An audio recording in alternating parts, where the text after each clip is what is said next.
The point of a counterculture is rebellion. To look the status quo in the eye and say, yeah, you're not doing it right anymore. In the past, the old countercultures of the beatniks, hippies, flower children, and peaceniks were there to stand up against the rigid old morals and get out of going to Vietnam. And of course, equal rights and eventually social justice worked its way into those movements. Eventually, those hippies and old counterculturalists got jobs, started businesses, and became the very thing they hated, the establishment. Listen to any current overpaid and overrepresented recording artist, and you will hear the same tired hippie propaganda and lingo as if nothing had changed and they were still living in a pre-Civil War South. But what else should we expect from a stale music industry that's pushed rap music on us for over 20 years like it's still new? Rap is just as old and played out as your outdated and out of touch politics. So that brings us to today. As we all know, the music industry is a stale swamp of old hippie ideologies and social justice virtue signaling. And that's why every musician that gets a microphone spews some inane leftist garbage that they heard someone say, and they parrot it back without doing any research. I've always hated politics and music, and that's why this video is getting made. Today, a record label dropped a band for not being liberal, for daring to have an opinion of their own.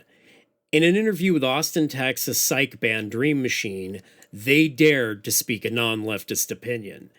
It kind of started when co-founder and keyboardist Doris Melton was asked about moving to Europe. She said, "The choice to move to Europe was guided by a lot of factors. American musicians, hopefully not Europe too, are getting increasingly politically correct, and it's starting to get on our nerves. True, let's just think about Madonna wanting to blow up the White House, or Johnny Depp saying it's been too long since an actor killed a president. Yeah, everybody loves John Wilkes Booth, right?" Doris's husband and Dream Machine co-founder Matt Melton added, "So excited to move to Europe, but I will always consider myself a red-blooded American. And just like waves of refugees pouring into Europe, I will also not be learning a new language or culturally assimilating. We're bringing Austin to Amsterdam."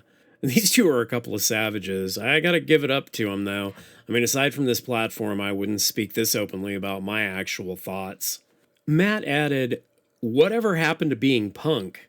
These days, everyone is a bunch of spoiled crybabies, and it takes the fun out of everything. It's the difference between the kids in school who would cut class despite the impending consequences and the kids that run to tell on them to the principal."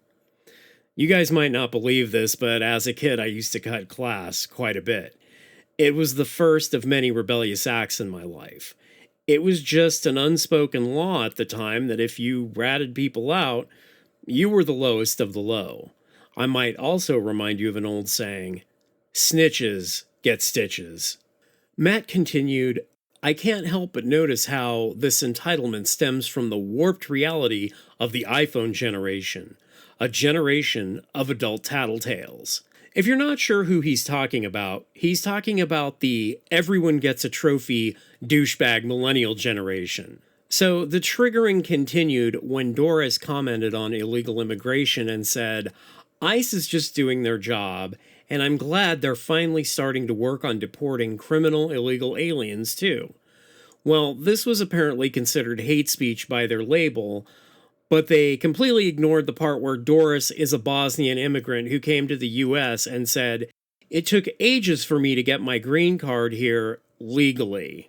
The label probably also took issue with Doris being critical of horrible feminist bands that don't play their own instruments. Finally, when the triggering was so great, their label Castleface jumped on Facebook and posted this: "Castleface does not agree with the statements on ICE, immigration, feminism, and sexual assault, and they are in no way representative of Castleface or the other artists on the label." Yeah, I'm pretty sure that is 100% accurate, that Castleface and their other artists don't share those opinions. The label then went on to drop Dream Machine because apparently there was such a huge controversy over their statements. On this topic, Matt said, One thing they noticed when looking at the response from the controversy is something just didn't seem to add up. Because on one side, we were getting thousands and thousands of positive email response from people supporting us, labels, booking agents, all that. And on the other side, we didn't receive one single email from somebody that had an actual grievance or wanted clarification or justification for anything we said. So from that, we sort of realized it wasn't genuine outrage, but more of a manufactured outrage. The best part is that Dream Machine didn't do anything aside from actually speaking their mind. Matt said that everybody's a pussy now, and Doris, who is an immigrant, commented on immigration. And this triggered their SJW label so badly that they immediately dropped them and went on Facebook to disavow. I can only imagine the head of the label waking up after a night of feminist slam poetry, sitting down to their vegan water, brushing the blue hair out of their face and adjusting those non-binary glasses, and sitting down to read your band's article, and getting triggered worse than when Hillary didn't win. Bravo. Go support Dream Machine. Their music is great, and it's nice to give money to musicians who aren't douchebags for once. And remember, we are the new counterculture.